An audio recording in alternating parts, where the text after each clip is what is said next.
රඹුටනුත් එහෙමයි. මද ගැලවෙන්නේ නැහැ. ඇඹුලයි චූටි. හැම පළතුරක්ම එහෙමයි. අඹත් එහෙමයි. දැන් ඔයගොල්ලෝ අර අල්ෆොන්සෝ කියලා අඹ තියෙන්නේ අර පාන් භාගයක් විතර ලොකුයි ඒ අඹ ගෙඩියක්. පැණිම පැණි රහයි. නමුත් අපේ චූටි කාලේ අපි කාපු අවුරුදු 50කට එහාදී අපි කාපු අඹ ඇඹුලයි. පුංචි. ගොඩක් කන්න බෑ. සාමාන්‍යයෙන් කැලෑවේ තියෙන පළතුරු කහ පාට නෑ, රතු පාට නෑ. ඒවා බොහෝ විට කොළ පාටයි නැත්නම් දුඹුරු පාටයි. මේ දැන් තියෙන පළතුරු තමයි කහ පාටයි, රතු පාටයි. ඒ වගේම ඒවා මහා මාංශලයි. ගොඩක් මේ ලොකුයි, මෘදුයි. හොඳට කන්න පුළුවන්. හැබැයි ඕගොල්ලෝ අවුරුදු 500කට එහාට ගියොත් මේ පළතුරු එකක්වත් මේ වගේ නෑ. කෙසෙල් ගෙඩි වල ඇට තිබුණා. කෙසෙල් ගෙඩි මේ වගේ මෙලෙක් නෑ. ඒවා ඇතුලේ තන්තු තිබුණා, ෆයිබර්ස් තිබුණා. කන්න බැරි තරම්. කැරට් කියන්නේ මෙන්න මෙච්චර විතර චූටි මේ මුලක්.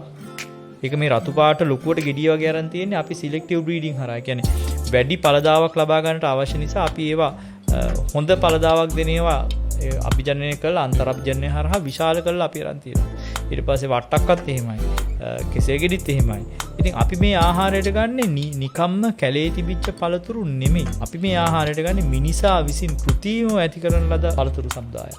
මේවායි තියෙන්නේ මේවා විකුණා ගැනීම උදෙසා ලස්සන රතු පාටට කහ පාටට වෙන්න පාට වෙනස් කරලා පැණි රස වෙන්න ආකර්ශනීය වෙන්න ඇබ්බැහිකාරක වෙන්න ඒකට සීනි ඔබ්බලා පළතුරු වල තත්ත්වය ඔන්නෝක. අපි ගන්නෙ ඇත්තටම පළතුරු නෙමෙයි කෘත්‍රිම ආහාරයක්. ඇත්තටම කෙසෙල් ගෙඩියක් කනවා කියන එක අයිස්ක්‍රීම් එකක් කනවා වගේ වැඩක්. ඊට වඩා කිසිම වෙනසක් නැහැ. මොකද ඕගොල්ලන්ට අන්තර්ජාලයේ ගිහලා බලන්න පුළුවන් fruits now and then කියලා. ඒ ආහාරයට ගන්න සියලුම පළතුරු කෘත්‍රිමයි.